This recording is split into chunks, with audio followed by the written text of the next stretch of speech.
আপনাকে বলা হয়েছিল, অনেকেই বলেছিলেন তাজউদ্দিন তার কন্যাদের অনেক লেখার মধ্যে অনেক রহস্যময় কথা আছে। আপনি দিব্যি 32 নম্বরে থাকলেন আর পাকিস্তানিরা আপনাকে দিয়ে পাকিস্তান চলে গেল। ইসলাম বিরোধী এইসব চিন্তা চেতনা মতবাদকে যে ঢুকিয়ে দেওয়া হলো কেন? এটা তো মুক্তিযুদ্ধের কোনো ঘোষণায়, মুক্তিযুদ্ধের ঘোষণাপত্র প্রক্লেমেশনে ছিল না। আপনি যদি এই দেশের স্বাধীনতাই চাইবেন, ঘোষণাও দিয়ে দিলেন লক্ষ লক্ষ মানুষের সামনে, আবার মিটিংয়ে বসলেন কেন? মিটিংয়ে বসলেন কেন? তা জাতি বুঝতে পেরেছে, আপনি বলেন আর না বলেন, যে আলোচনায় সমঝোতা করে যদি আপনি তদানীন্তন পূর্ব পাকিস্তানের প্রধানমন্ত্রী হতে পারেন, সেই জন্যই আপনি চেষ্টা করেছেন। মিটিংয়ে, বক্তব্যে, বিবৃতিতে, মিছিলে চোরাগুপ্ত কথাবার্তা তো আছেই, আমরা সেটাকে মূল্য নাই দিলাম। কিন্তু আওয়ামী লীগ ছাড়াও ফ্যাসিবাদ বিরোধী এই সংগ্রামে আমরা যারা রাজপথে ছিলাম, দুর্ভাগ্যজনক হলেও সেই সংগ্রামী নেতাদের মধ্য থেকেও কিছু লোকের জামাত বিরোধিতার কথাগুলো, ভাষাগুলো আওয়ামী ফ্যাসিবাদের ভাষার সাথে হুবহু মিলে যায়। তারা যে ভাষায় কথা বলতেন, এখন কিছু কিছু নেতা এবং নেতৃত্বের বক্তব্য একেবারে একই সুর, কিন্তু তারা ভুলে যান যে জামাত ইসলামী যখন স্বৈরাচার বিরোধী, ফ্যাসিবাদ বিরোধী, গণতন্ত্রের জন্য ভোটাধিকারের আন্দোলনে যখন তাদের সঙ্গে যখন আমরা থাকি, তখন বলে আমাদের সঙ্গী, যখন কোনো কারণে তাদের সঙ্গে আমরা না থাকি বলে এরা জঙ্গি। আমার কথাটা বুঝেছেন? সাথে থাকলে সঙ্গী, সাথে না থাকলে জঙ্গি। সাথে থাকলে আমাদের সব গুনাহ মাফ। না আমার বলতে চাই না, জনগণ তো চেনে যাবে। তা আমার কথা হলো যে জামাত ইসলামী বাংলাদেশের মহান স্বাধীনতা এবং মুক্তিযুদ্ধকে সবসময় ধারণ করে। আমাদের সংবিধানের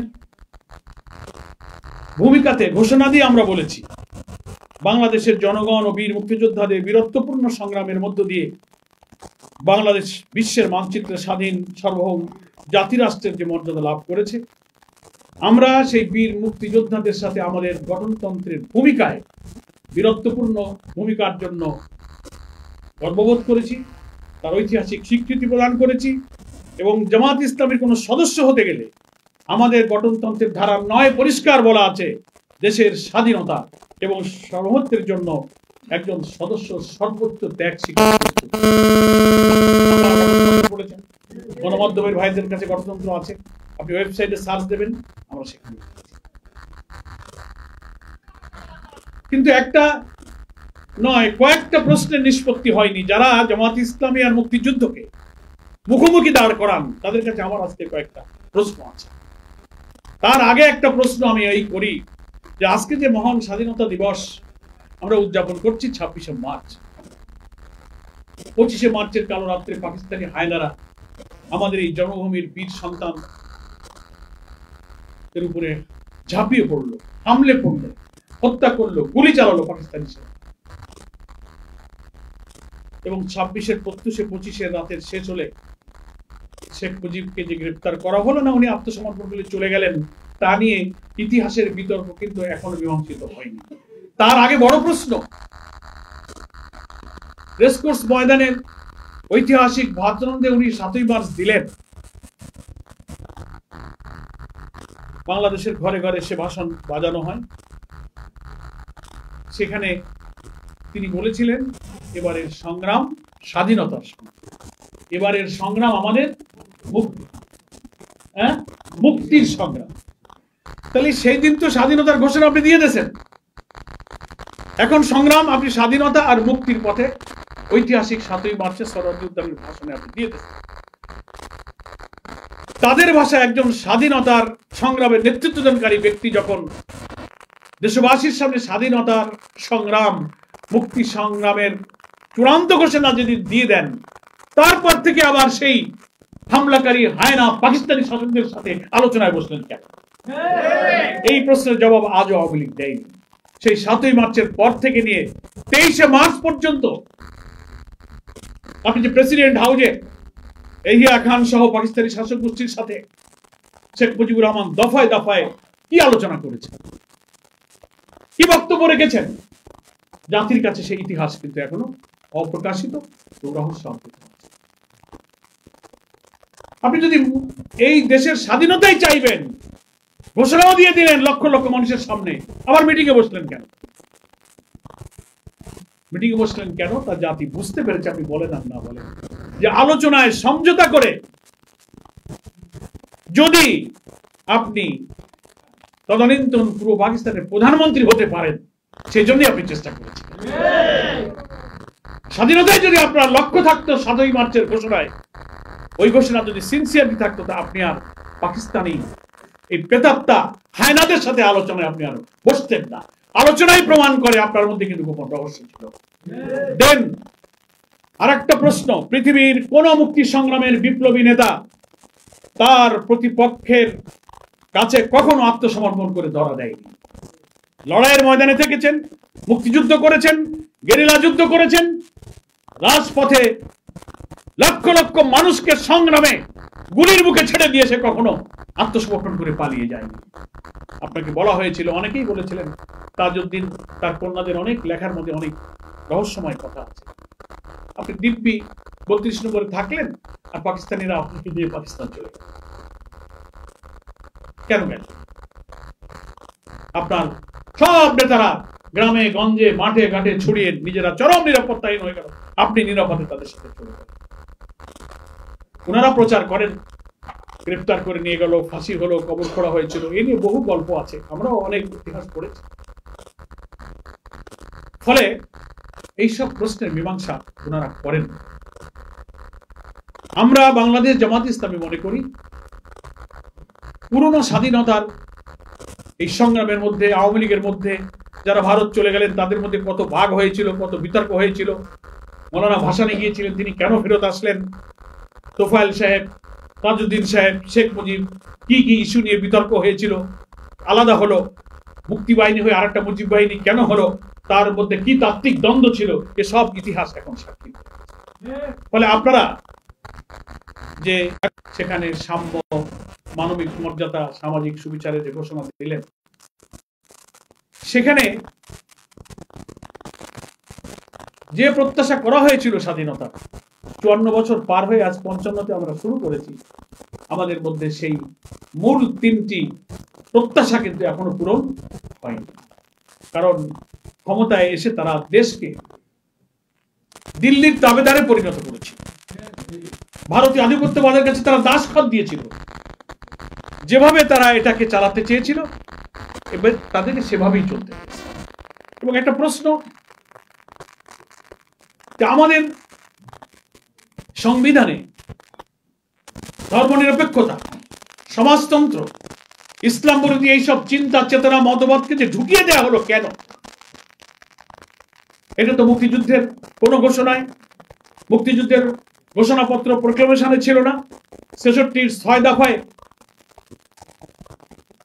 যে আন্দোলন করেছিল, 69-এর 11 দফায় ছাত্ররা যে আন্দোলন করেছিল, এর কোন দফার মধ্যে কিন্তু সমাজতন্ত্র আর ধর্মনিরপেক্ষতার কথা ছিল না।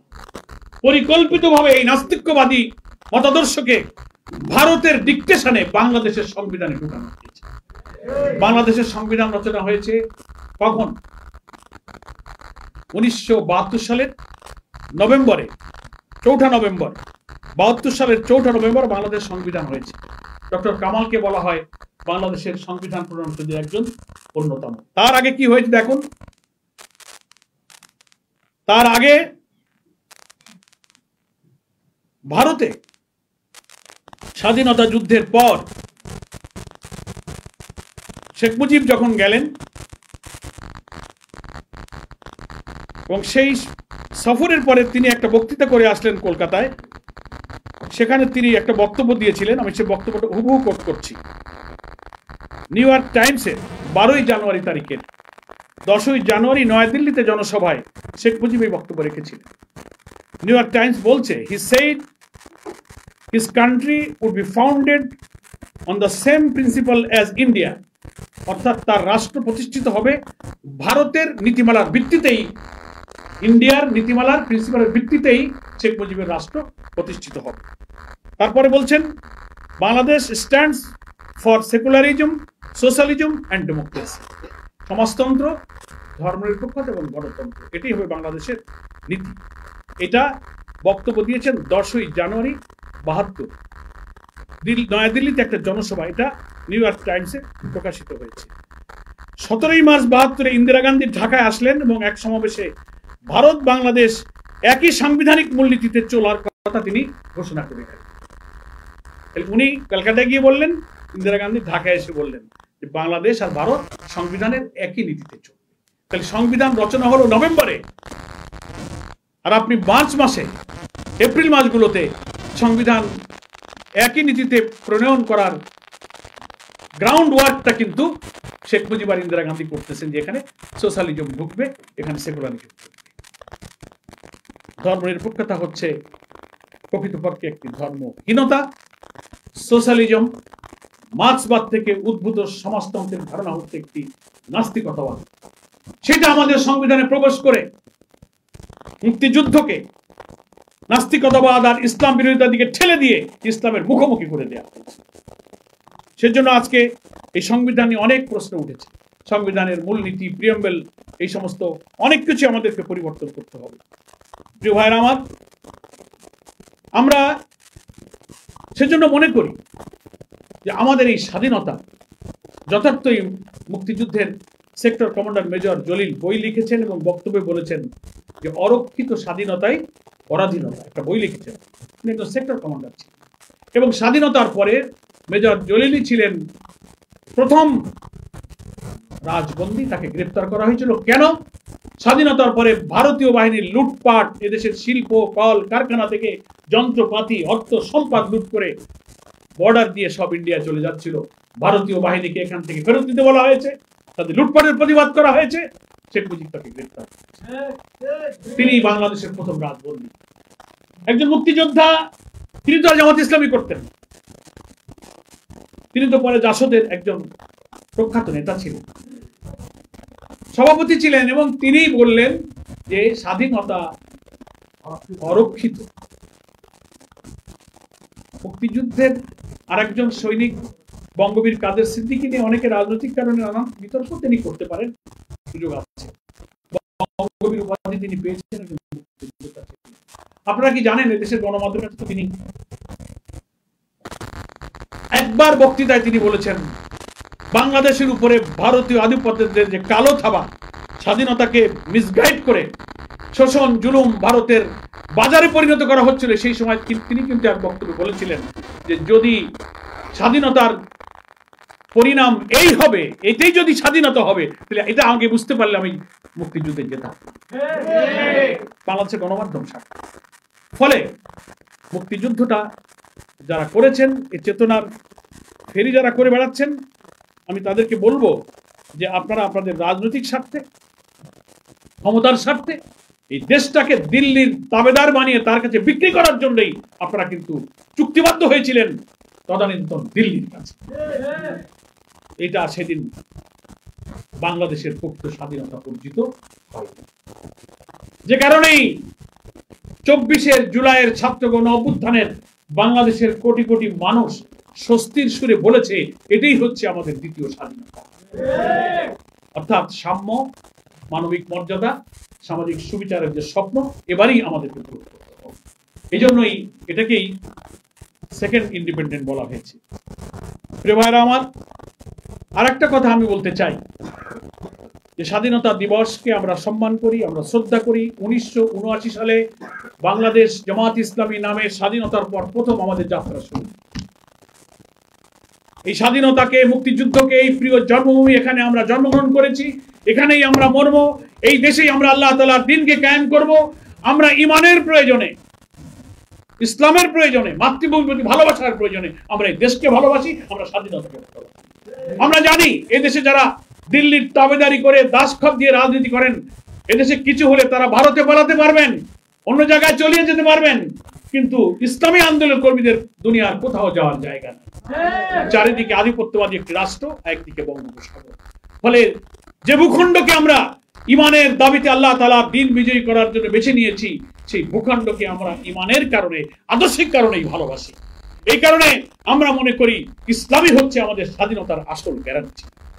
যারা ইসলামকে বিশ্বাস করবে, ইসলাম কায়েমের জন্য সংগ্রাম করবে, কমিটেড থাকবে, তারাই স্বাধীনতাকে ভালোবাসতে পারে। আর যারা ইসলাম বিরোধিতা করে, বিদেশি প্রভুদের দাসত্ব করবে, মানবীয় মতবাদের পক্ষে থাকবে, তারাই দেশের প্রতি তাদের দেশপ্রেম আলটিমেটলি থাকতে পারে না। সেজন্যই আমরা বলি ইসলামই হচ্ছে দেশের স্বাধীনতার গ্যারান্টি। এজন্য আমি খুব দুঃখের সাথে বলি, যারা এখনো 54 বছর পরে এসে বক্তৃতা একটা করেন, করে শেষ করার সময় বলেন কি আপনারা 71কে ভুলে যাবেন না। তা আমরা 71কে ভুলিনি তো, কারণ 71কে আমরা ভুলেছি না, আপনারা ভুলে গেছেন। দেখেন, যারা এসব কথা বলেন তারা যখন দেশ শাসন করেছেন, আমাদের কাছে অন্তত 13 থেকে 14 জন নেতার নাম দিতে পারবো। আপনারা তদানীন্তন মুক্তির যুদ্ধের সময় যারা অখণ্ড পাকিস্তানের পক্ষে ছিলেন, স্বাধীনতার বিরোধিতা করেছিলেন, সেই সমস্ত লোকদেরকে এদেশের প্রেসিডেন্ট বানানো হয়েছে, প্রধানমন্ত্রী বানানো হয়েছে, মন্ত্রী বানানো হয়েছে, এমপি বানানো হয়েছে। যারা কথা বলছেন তাদের পরিবারের লোকেরাও স্বাধীনতার বিরোধিতা করেছে, এর প্রমাণ আছে। মন্ত্রী, এমপি, প্রেসিডেন্ট, রাষ্ট্রপতি দিয়ে 12-13 জন এমন লোক যারা ওই সময় তারা অখণ্ড পাকিস্তানের পক্ষে ছিল। এই কথাটা বলার সময় আপনার মনে থাকে না যে আপনি শুধু জামাত ইসলামকে আপনি গালি দেবেন, তো আপনি আয়নায় নিজের চেহারাটা দেখেন না যে আমি কে, আমার অরিজিন কি। জামাত ইসলামীকে সাথে নিয়ে যখন আপনি আন্দোলন করেন, সে কথাগুলো মনে থাকে না। 91 সালে জামাত ইসলামী স্বাধীনভাবে ইলেকশন করেছে, কোন দলের সাথে কোনো জোট করেনি। 18টা আসনে আমরা বিজয়ী হয়েছি। বিজয়ী হওয়ার পরে আমরা দেখলাম ভারতীয় আধিপত্যবাদ থেকে মুক্ত রাখার জন্য জাতীয়তাবাদী এবং ইসলামী শক্তির প্রতিনিধি হিসেবে আমরা বিএনপিকে, বেগম জিয়া অনুরোধ করলেন, আমাদের আমিরের কাছে তারা দরবার করলেন। আমরা আওয়ামী লীগকে বাদ দিয়ে দেশ সরকার গঠনে আমরা নিঃশর্ত সমর্থন দিলাম। না কোনো মন্ত্রী চাইলাম, না কোনো এমপি চাইলাম, না কোনো পদ পদবি চাইলাম, এক কাপ চা আমরা খাইনি। দেশের স্বার্থে আমরা সেদিন রাষ্ট্র গঠনে সাহায্য করি। তার বিনিময়ে কি দিলেন? পরের বছরই আপনি গোলাম আজমকে গ্রেফতার করলেন। ক্যাম্পাসে ক্যাম্পাসে আমাদের ইসলামী ছাত্র শিবিরের ছেলেদেরকে শহীদ করতে লাগলেন। এই তো তার বিনিময়। আমরা তো তা কোনোদিন বলিনি। তারপরেও তো 2000 সালে এসে আমরা আওয়ামী ফ্যাসিবাদের বিরুদ্ধে সব দুঃখ, সব হত্যাকাণ্ড ভুলে তখনও আমরা আবার রাজনৈতিক জোট গঠন করেছি। অধ্যাপক গোলাম আজম, বেগম খালেদা জিয়া, শাইখুল হাদিস আল্লামা আজিজুল হক, হোসেন মোহাম্মদ এরশাদ, ঐতিহাসিক রাজনৈতিক প্রয়োজনে 4টি মহান ব্যক্তিত্ব, যার 3 জন দুনিয়া থেকে গেছেন, 1 জন বেঁচে আছে। সেই ইতিহাস সাক্ষী আজকে যারা এই বক্তব্য দেন, সেই ইতিহাসের দিকে তাকিয়ে দেন কেন সেদিন জোট করেছিলেন। বক্তৃতার পরে যে মীমাংসিত সব বিষয়গুলো নতুন করে টানতে চান, বক্তৃতার সময় কথাগুলো মনে থাকে না। রফিকুল ইসলাম খান ভাই বলেছেন 71-এর স্বাধীনতার ইস্যুটা কিন্তু, যাকে বাংলাদেশের স্বাধীনতার স্থপতি আপনারা বলেন, সেই শেখ মুজিবুর রহমানের জীবদ্দশায় কিন্তু 71-এর বিষয়টা তিনি মীমাংসা করে গেছেন। ইট ওয়াজ ডিসাইডেড ম্যাটার, এটা একটা মীমাংসিত বিষয়। সিমলা চুক্তি, ত্রিদেশীয় চুক্তি, তখন ভারতের পররাষ্ট্রমন্ত্রী ছিলেন শরণ সিং, পাকিস্তানের পররাষ্ট্রমন্ত্রী ছিলেন আব্দুল আজিজ, বাংলাদেশের পররাষ্ট্রমন্ত্রী ছিলেন ডক্টর কামাল হোসেন। 3 জন পররাষ্ট্রমন্ত্রী চুক্তিতে আবদ্ধ হয়ে ফরগিভ এন্ড ফরগেট, দ্বিধাদ্বন্দ্ব ভুলে আমরা স্বাধীন হয়েছি, দেশে ভালো মিলেমিশে থাকবো, আমাদের আর কোনো পক্ষ বিপক্ষ থাকবে। কোলাবোরেটর অ্যাক্টকে বাতিল করে দিলেন, জেনারেল অ্যামনেস্টি ঘোষণা করলেন, 195 জন পাকিস্তানি যুদ্ধাপরাধী সেনা অফিসারকে মুক্তি দিয়ে দিলেন। 73 ওয়ার ক্রাইম ট্রাইব্যুনাল অ্যাক্টের আইন করলেন। যারা সেনাবাহিনীর যোদ্ধা করেছে, যুদ্ধর সাথে যারা জড়িত, তারাই ছিল সেদিনকার যুদ্ধ অপরাধী। কিন্তু যারা যুদ্ধ করেনি, যারা কোনো বাহিনীর সদস্য ছিল না, বেসামরিক রাজনৈতিক নেতা মৌলানা নিজামী, মুজাহিদ, কামরুজ্জামান, কাদের মোল্লা, মীর কাসেমকে যুদ্ধ অপরাধী বানালেন। যারা সেদিন কোনো বাহিনীর সদস্য ছিল না, যারা কোনোদিন যুদ্ধ করেনি, শুধুমাত্র পলিটিক্যাল যুদ্ধ অপরাধীদের তালিকা সংশোধন করে, আইন সংশোধন করে, ল অফ এভিডেন্স সংশোধন করে তাদেরকে তালিকায় এনে আপনি তাদেরকে ফাঁসি দিয়ে হত্যা করলেন। এটা ছিল রাজনৈতিক উদ্দেশ্যে, এটা জুডিশিয়াল কিলিং। আমি এগুলো আজকে বলতাম না। দুঃখ পাই 54-55 বছর পরে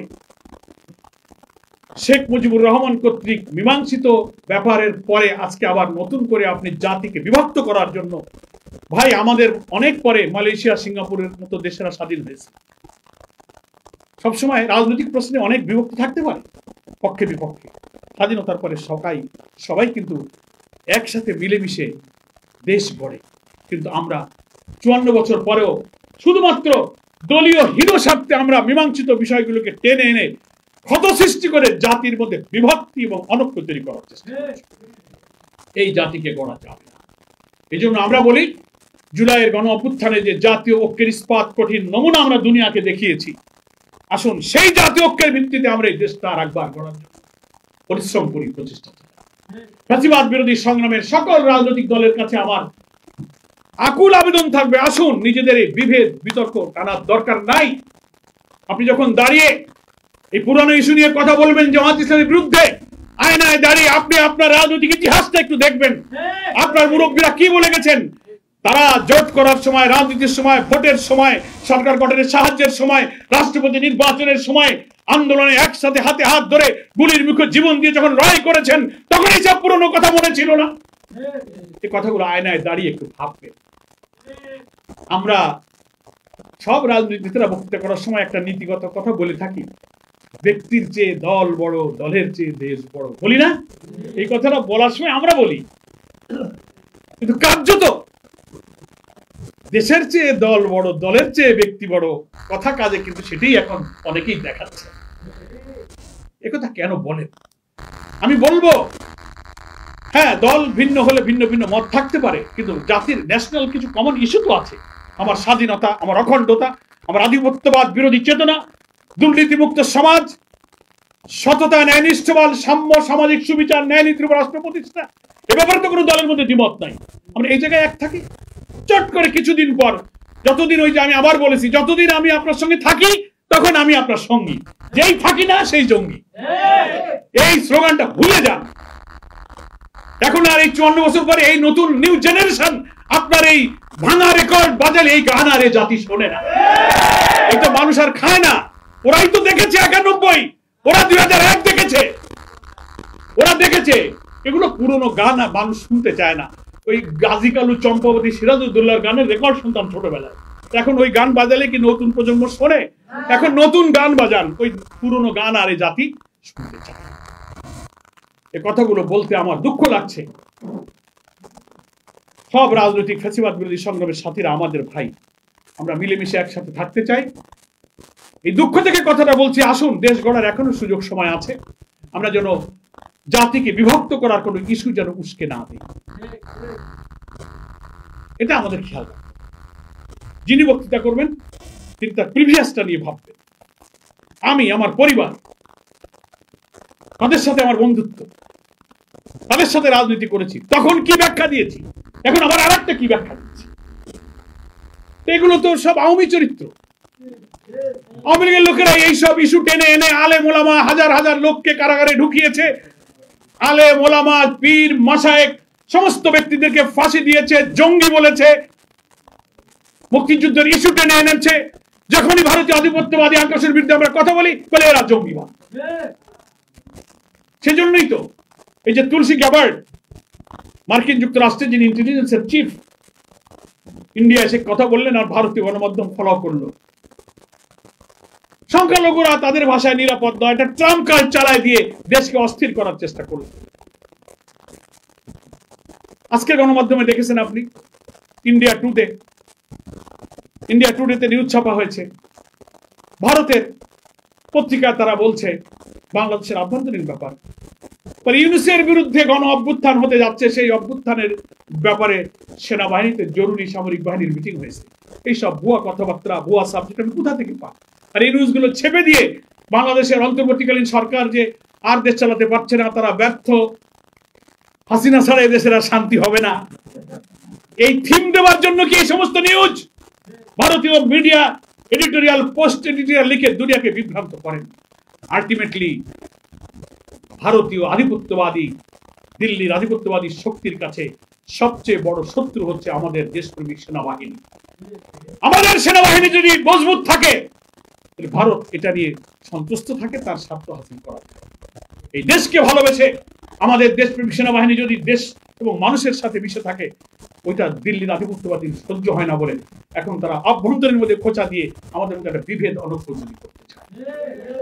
আর দুঃখজনক যে কিছু কিছু রাজনৈতিক নেতা সেই গানের সাথে তাল দেয়। ওই গ্রামে কথা আছে না যে এমনি তো নাচু নেবুড়ি, তারপরে আবার ঢোলের বাড়ি।